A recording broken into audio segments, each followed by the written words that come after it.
Hello everyone. आज हम rotational motion पर बात करेंगे। स्पेसिफिकली सेंटर ऑफ मास से जुड़े न्यूमेरिकल प्रॉब्लम पर ध्यान देंगे। जो टॉपिक आज हम कवर अप करेंगे वो बेसिकली क्रूशियल है फॉर आईआईटी, नीट, एमसेट और दूसरे एग्जाम्स के लिए। ओके, क्वेश्चन 1 है, two objects P and Q initially at rest move toward each other under mutual force of attraction. At the instant when the velocity of P is v and that of Q is 2v, the velocity of centre of mass of the system is. मतलब क्या है इसका कि दो वस्तुएं हैं, एक P है और एक Q है। दोनों इनिशियली रेस्ट पर है, यानी कि विराम अवस्था में है, और आकर्षण के बल से means mutual force of attraction से दोनों आपस एक दूसरे की ओर बढ़ती हैं। एट द इंस्टेंट मतलब उस पर्टिकुलर टाइम पर जो P की जो वेलोसिटी है वो v है और जो Q की जो वेलोसिटी है वो 2v है। आपको बताना है इस पूरे बॉडी का सेंटर ऑफ मास क्या होगा। ओके, इससे पहले आपको सेंटर ऑफ मास समझना है। सेंटर ऑफ मास होता क्या है, बेसिकली एक पोजीशन है जहाँ पे पूरी बॉडी का मास क्या है, that is to be concentrated, means body वहाँ पे क्या होना चाहिए, इक्विलिब्रियम पर होना चाहिए। ओके, अगर हम centre of mass 2 particle system की बात करें तो centre of mass 2 particle system किसके इक्वल आता है, that is equal to m1 r1 plus m2 r2 upon में m1 प्लस m2। ओके, अगर मैं यहाँ से वेलोसिटी निकालूं तो वेलोसिटी निकालने के लिए क्या करना होगा, मुझे इसका डेरिवेटिव करना पड़ेगा। यहाँ पे जो r है that represent centre of mass, means position represent कर रहा है। तो वेलोसिटी ऑफ सेंटर ऑफ मास क्या होगा, इसका डेरिवेटिव करेंगे तो किसकी इक्वल आएगा, m1 that is v1 plus m2 v2 upon में m1 प्लस m2।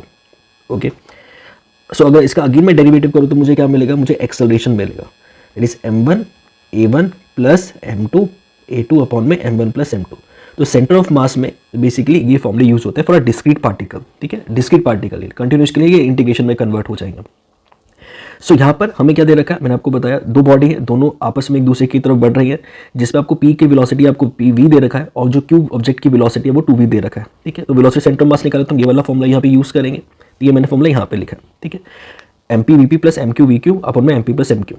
अब दोनों बॉडी बेसिकली आपस में एक दूसरे की तरफ बढ़ी, यानी कि दोनों की डायरेक्शन क्या है, बेसिकली अपोजिट है। ओके, तो यहाँ पे एक नेगेटिव साइन आएगा। ओके, हम जब भी डायरेक्शन लेते हैं हम कोऑर्डिनेट सिस्टम फॉलो करते हैं। ठीक है, तो इस बॉडी अगर यहाँ पे जा रहा है, इस तरफ जा रहा है, तो यहाँ पे एक्स क्या है, बेसिकली पॉजिटिव है, तो यहाँ पे हम पॉजिटिव लेंगे।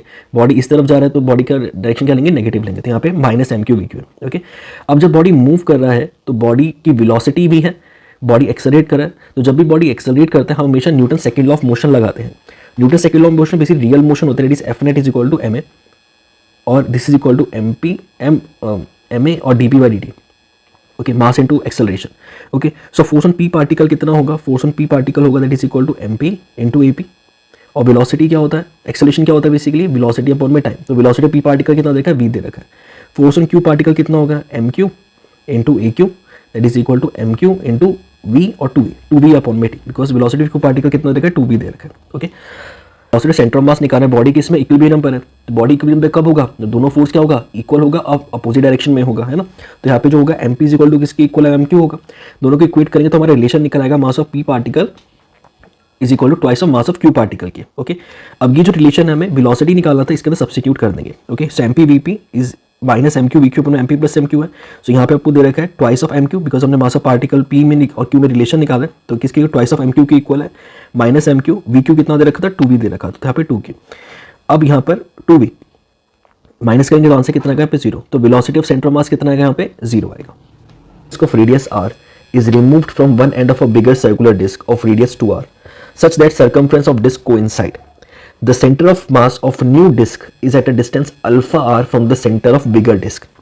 The value of alpha is, तो इस क्वेश्चन का मतलब क्या है, यहाँ पे एक बिग सर्कुलर डिस्क है जिसका रेडियस कितना है, 2r है, जिसका रेडियस कितना है यहाँ पर 2r है, और इसमें से एक स्मॉल सर्कुलर डिस्क जिसका रेडियस कितना है, कैपिटल R है, इसको रिमूव कर दिया जाता है। ठीक है, इस बिग सर्कुलर डिस्क में से एक छोटी डिस्क जिसका रेडियस कितना है, r है, इसको रिमूव कर दिया जाता है, सच दैट इन दोनों के जो सर्कमफ्रेंस है वो क्या करते हैं, कोइंसाइड करते हैं। ठीक है, the centre of mass of new disc, जो न्यू डिस्क बना है उसका डिस्टेंस अल्फा r है from the centre of bigger disc. Okay, the value of alpha, इसकी वैल्यू अल्फा की बतानी है, इस अल्फा की वैल्यू कितनी होगी। ओके, सो यहाँ पर बहुत सिंपल सी चीज पूछी गई है आपसे, centre of mass. Centre of मास होता है क्या, यहाँ पर एक ऐसी पोजीशन है जहां पे पूरी बॉडी का मास कंसंट्रेटेड है।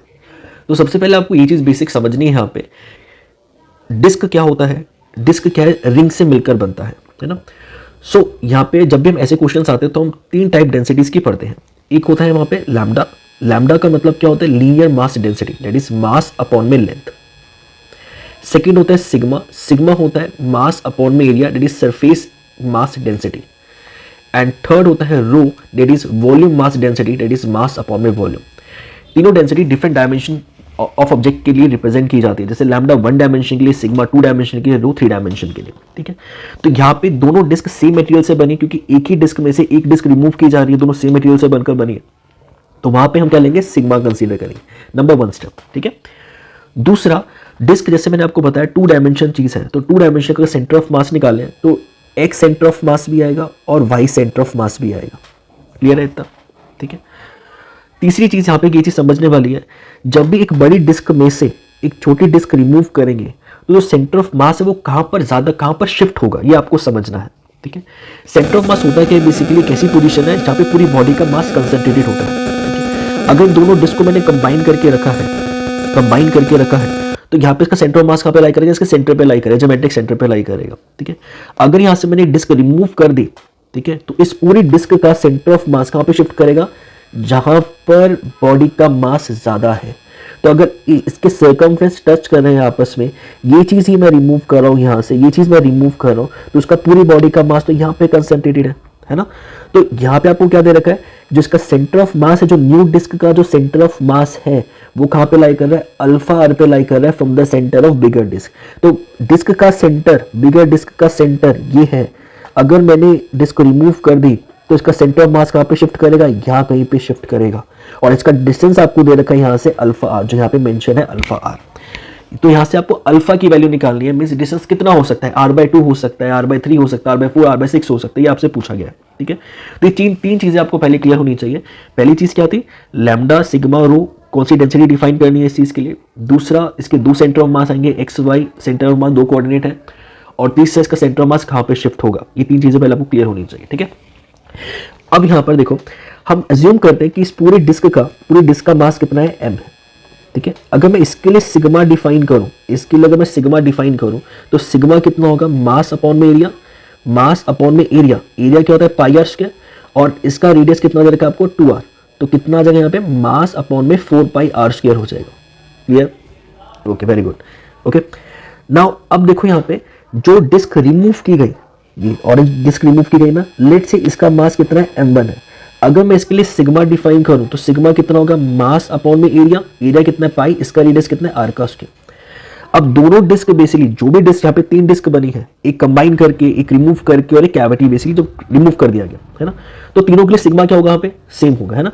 तो यहाँ पे सिग्मा अगर मैं कंपेयर कर लूँ ऊपर वाला, सो सिग्मा को कंपेयर कर लूँ मैं इसे, तो सिग्मा किसके इक्वल आएगा, m1 by pi r square is equal to m by 4 pi r square. तो यहाँ से जो m1 है और कैपिटल M के बीच में रिलेशन है, कितना आएगा, m बाई 4 आएगा। तो इस डिस्क का जो मास है वो कितना है, m बाई 4 है, और जो बाकी डिस्क बची जिसके अंदर कैविटी रिमूव हो गई, तो बाकी डिस्क का मास कितना होगा, 3m बाई 4 होगा। इतना क्लियर है, ठीक है।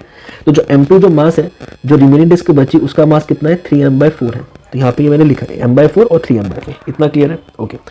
अब जैसे मैंने आपको बताया डिस्क है, इसके 2 कॉर्नर डिफाइन होंगे, एक सेंटर ऑफ मास और एक वाई सेंटर ऑफ मास। अगर मैं वाई की बात करूं, यहाँ पे इसका सेंटर मास कहाँ पे लाई करेगा अगर मैं सिमेट्री की बात करूं, यहाँ पे इसका सेंटर मास सिर्फ एक्स पे लाई करेगा, क्योंकि बिकॉज ऑफ सिमेट्रिकल नेचर, क्योंकि इसकी जो डिस्क थी वो सर्कमफ्रेंस से अटैच थी, कोइंसाइड थी, तो उस डिस्क को मैंने रिमूव किया गया। इसका जो वाई सेंटर ऑफ मास आएगा वो कितना आएगा, यहाँ पे 0, बिकॉज ऑफ सिमेट्री। अब मुझे एक्स सेंटर ऑफ मास निकालना है। X centre of mass that is equal to m1 x1 plus m2 x2 upon में m1 प्लस m2, ओके। अब इस डिस्क में से मैंने एक डिस्क रिमूव की है, तो बेसिकली मास क्या हो रहा है, कम हो रहा है, तो यहाँ पे प्लस की जगह क्या आएगा, यहाँ पे माइनस आएगा, तो यहाँ पे मैंने माइनस लिखा। Clear, m1 x1 minus m2 x2 upon में m1 माइनस m2। जो सेंटर ऑफ मास है पूरी कॉम्बिनेशन का, वो कहाँ पे लाई कर रहा है, सेंटर पे लाई कर रहा है। तो इसका जो एक्स सेंटर ऑफ मास का होगा, जो सेंटर ऑफ मास है इस पूरे कॉम्बिनेशन कहाँ पे लाई कर रहा है, इसके सेंटर पे लाई कर रहा है, तो इसका सेंटर मास कितना है, 0। क्लियर है, ओके। तो यहाँ से एक रिलेशन आ जाएगा हमारे पास में, जो m1 है और जो x1 है वो किसके इक्वल है, बेसिकली m2 x2 है, ओके। अब m1 क्या है, जो मैंने डिस्क रिमूव की उसका मास कितना था, m/4, वेरी गुड।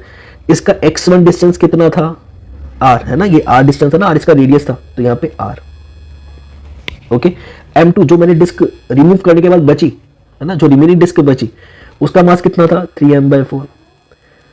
उसका पोजीशन कहां पर है, उसका पोजीशन आपको दे रखा है क्वेश्चन के अंदर, the centre of mass of new disc is at a distance of alpha r, उसका डिस्टेंस कितना दे रखा है, अल्फा आर दे रखा है, तो x2 कितना यहाँ पे अल्फा आर है, ओके। तो यहां से अल्फा की अगर वैल्यू निकालने, अल्फा की वैल्यू कितनी आएगी यहाँ पे 1/3 आएगी। तो जो सेंटर ऑफ मास लाई करेगा, जो रिमेनिंग डिस्क है वो कितने पे लाई करेगा, वो कितने पे लाई करेगा, किस पे लाई करेगा, r 1/3 पे लाई करेगा, मीन्स 1/3 इसका आंसर होगा, क्लियर, ओके।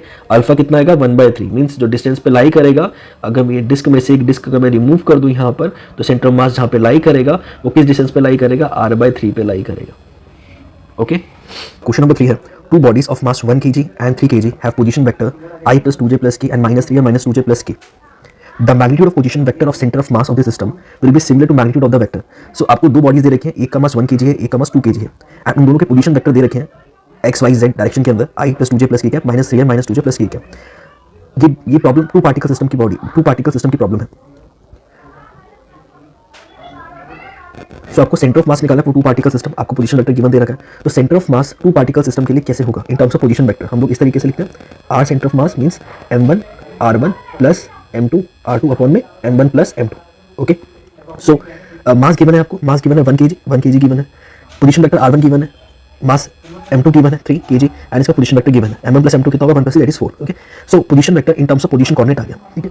आपसे पूछा गया इसका जो मैग्नीट्यूड है, जो हमने सेंटर ऑफ मास निकाला है इन टर्म्स ऑफ पोजीशन वेक्टर, इसका जो मैग्नीट्यूड है वो आपको जो ऑप्शन के अंदर दे रखे हैं उनमें से किस पोजीशन वेक्टर के मैग्नीट्यूड के इक्वल आएगा, ओके। तो पहले इसका जो मैग्नीट्यूड निकालेंगे वो किस तरीके से हम निकालते हैं, जनरली किसी भी वेक्टर को इन टर्म्स ऑफ पोजीशन वेक्टर को इस तरीके से लिखा जाता है ay j cap plus az k cap, okay. ये हमने यहाँ से निकाल दिया।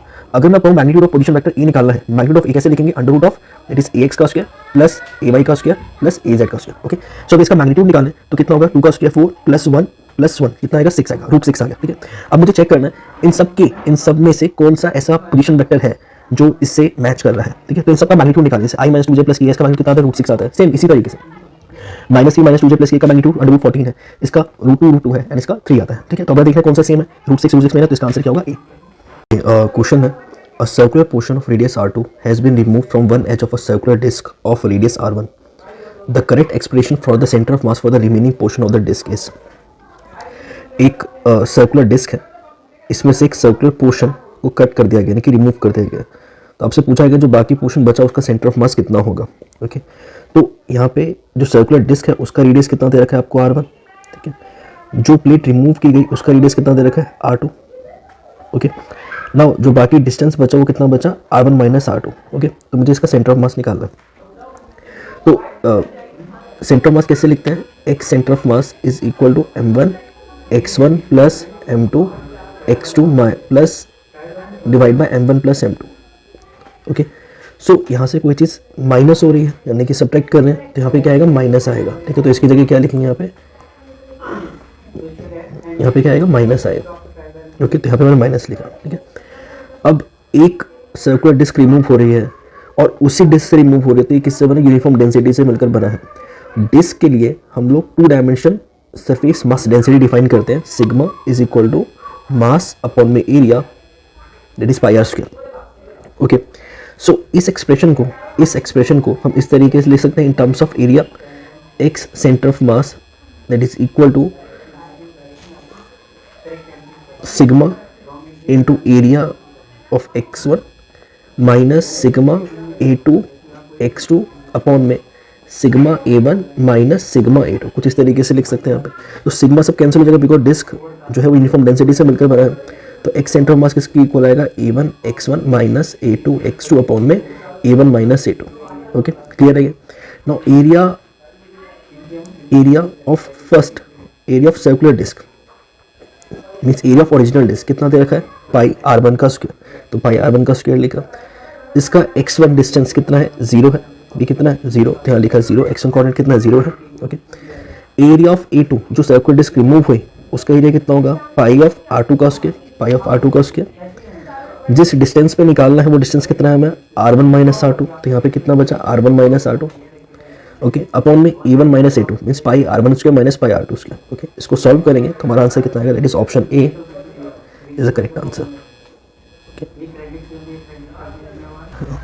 क्वेश्चन है a solid circular disc of mass 100 kg rolls along the horizontal floor so that the centre of mass of a disc has a speed 0.2 metre per second, the absolute value of work done on the disc to stop it is. So question आपको क्या दे रखा है, एक horizontal floor पर एक circular disc है, ठीक है, जिसका मास आपको 100 kg दे रखा है, इसका मास 100 kg दे रखा है, और ये बॉडी यानी कि डिस्क है रोल कर रही है हॉरिजॉन्टल सरफेस पे अबाउट इट सेंटर ऑफ मास, ठीक है, जिसकी स्पीड आपको दे रखी है 0.2 मीटर पर सेकंड, ठीक है। तो यहाँ पर आपसे पूछा गया है इस बॉडी को रोकने के लिए मुझे कितना वर्क डन करना पड़ेगा, ठीक है, इस बॉडी को रोकने के लिए मुझे कितना वर्क डन करना पड़ेगा। अब जब बॉडी रोल कर रहा है इसके पास वेलोसिटी है ना, और बॉडी रोल भी कर रहा है और आगे की तरफ भी जा रहा है ना, तो इस बॉडी के पास में दो टाइप के मोशन है, ठीक है, यानी कि दो टाइप की काइनेटिक एनर्जी है, एक ट्रांसलेशनल काइनेटिक एनर्जी है, एक इसके पास में ट्रांसलेशनल काइनेटिक एनर्जी है, और दूसरा इस पे रोटेशनल काइनेटिक एनर्जी है, ठीक है। डिक्रीज करने कुछ वर्क डन आएगा है ना, तो जो वर्क डन होगा वो किसकी इक्वल होगा, जो वर्क डन है that work done on the disc to stop it is equal to the total kinetic energy of body, total kinetic energy और total energy of body. So जो work done है वो किसकी equal आएगा यहाँ पे, total energy, और total energy किसकी इक्वल है, kinetic energy plus potential energy. तो काइनेटिक एनर्जी यहाँ पे कितना आएगा, सो टोटल एनर्जी किसकी इक्वल है यहाँ पर, translational kinetic energy plus rotational kinetic energy. Translation क्या होता है हाफ mv स्क्वायर, रोटेशनल कितना होता है हाफ i ओमेगा स्क्वायर। अब यहाँ पे जो आई है वो क्या है, यहाँ पर आई क्या है, that is called moment of inertia, और सॉलिड सर्कुलर डिस्क का जो मोमेंट ऑफ इनर्शिया होता है वो कितना होता है m r स्क्वायर अपॉन में 2, ये इसका मोमेंट ऑफ इनर्शिया है, ठीक है, वैल्यू सब्स्टिट्यूट की, ठीक है। सो वी किसकी इक्वल होता है ओमेगा स्क्वायर आर स्क्वायर के, तो यहाँ से m omega square r square common लिया, इसको सॉल्व करेंगे कितना आएगा 3/4 m omega square r square के इक्वल आएगा। Omega square r square linear velocity angular velocity relation क्या होता है, v इक्वल टू ओमेगा, तो यहाँ पे ओमेगा स्क्वायर आर स्क्वायर को हमने v स्क्वायर पर सब्स्टिट्यूट कर दिया। मास गिवन है आपके पास में 0.2, वेलोसिटी गिवन है, इसको स्क्वायर करेंगे यहाँ से कितना आएगा 3 जूल आएगा। The distance of centre of mass from end A of a one dimension rod A B having mass density rho is equal to rho naught 1 minus x square by L square K G per metre. The length L in meter is 3l by alpha. The value of alpha where x is the distance from end A is 8642। देखो question में आपको दे रखा है यहाँ पे कि एक uniform rod है, वन डायमेंशन रॉड है, ये आपको वन डायमेंशन रॉड दे रखा है, एक एंड ए है एक एंड बी है, ठीक है, ये यूनिफॉर्म डेंसिटी से बना हुआ है। जब रॉड की बात करते हैं, रॉड क्या होता है वन डायमेंशन डेंसिटी से बना होता है, तो इसको लैम्डा से एक्सप्रेस ना करके इसको रो से एक्सप्रेस किया हुआ है, ठीक है। तो ये यूनिफॉर्म डेंसिटी से बनाया, तो इसकी जो डेंसिटी है वो कितना दे रखा है rho naught 1 minus x square by L square, ठीक है। और इस रॉड की जो लेंथ है वो कितनी है एल है, मीन्स 0 से लेके एल तक इसकी लेंथ है, और कुछ हिंट भी दे रखा है यहाँ पे। अब जो रॉड है बेसिकली वो कॉन्टिन्यूस बॉडी से मिलकर बना हुआ है, अभी भी हमें सेंटर ऑफ मास ही निकालना है, बट ये इस केस के अंदर जो बॉडी है वो कॉन्टिन्यूस बॉडी है, और जब भी किसी कॉन्टिन्यूस बॉडी का हमें कोई भी फिजिकल क्वांटिटी मेजर करना हो तो हम उससे पहले एक डिस्क्रीट पार्टिकल कंसीडर करते हैं, ठीक है। अब यहाँ पे मैंने क्या लिया, इसका एक छोटा सा पोर्शन कंसीडर किया, छोटा सा पोर्शन कंसीडर किया जिसकी लेंथ कितनी है dx है, जिसका डिस्टेंस एक एंड से आपको x दे रखा है, यहाँ पे हिंट में गिवन है, हिंट दे रखी है साथ में, ओके। अब किसी भी कॉन्टिन्यूस बॉडी का सेंटर ऑफ मास कैसे लिखते हैं, इसके लिए हम इंटीग्रेशन यूज करते हैं, किसके इक्वल होगा x dm अपॉन में इंटीग्रेशन ऑफ dm। ये किसी भी कॉन्टिन्यूस बॉडी का अगर हमें सेंटर ऑफ मास लिखना हो तो कुछ इस तरीके से लिखा जाता है, ओके। अब यहाँ पर हमें देखना है कि जो डेंसिटी से मिलकर बना हुआ है उसमें मास का और लेंथ का क्या रिलेशन है, ठीक है। इसके लिए हमने क्या कंसीडर किया था, एक छोटा सा पोर्शन कंसीडर किया था जिसकी लेंथ कितनी है dx है, इसका मास कितना है dm है, ठीक है। अब जनरली अगर डेंसिटी से मिलकर बना है यहाँ पे, तो डेंसिटी क्या होता है मास अपॉन में लेंथ, यानी कि dm अपॉन में dx, ओके। सो यहाँ से जो dm है वो किसकी इक्वल आएगा, रो dx की इक्वल आएगा, क्लियर है ये, ठीक है। अब इस रिलेशन को अगर मैं यहाँ पे सब्स्टिट्यूट कर दूँ तो x सेंटर ऑफ मास किसकी इक्वल होगा, यहाँ पे centre of mass that is rho x dx upon में रो dx, इसी के इक्वल होगा। और इंटीग्रेशन आपको देखा 0 से l, बिकॉज टोटल लेंथ कितनी है रॉड की l है, ठीक है। अब रो आपको गिवन दे रखा है क्वेश्चन के अंदर, किसकी इक्वल है, rho naught 1 minus x square by L square की, है ना। तो इसकी वैल्यू को यहाँ पे सब्स्टिट्यूट कर दो, एक्स आपको दे रखा है यहाँ पे x d x, rho naught 1 minus x square by l square d x. Okay, सिर्फ मैंने रो की वैल्यू सब्सटीट्यूट की है। ओके, अब अब यहाँ पे सिंपल इंटीग्रेशन करना, रो नोट डिनोमिनेटर न्यूमरेटर में कॉमन है, तो रो नोट जो इनिशियल डेंसिटी है वो कैंसिल हो जाएगा।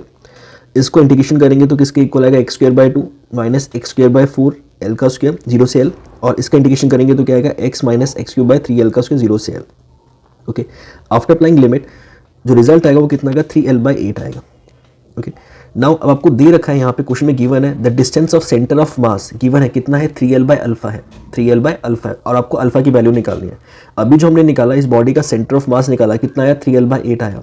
गिवन कितना दे रखा है, 3l/अल्फा दे रखा है। कंपेयर करेंगे तो जो अल्फा की वैल्यू होगी वो कितनी होगी यहाँ पर, 8। ओके, करेक्ट आंसर कितना है यहाँ पे, 8। नेक्स्ट क्वेश्चन है, 2 blocks of mass 10 kg and 30 kg are placed on the same straight line with coordinate 0 0 cm and x 0 cm respectively. The block of 10 kg is moved on the same line through a distance of 6 cm towards the other block.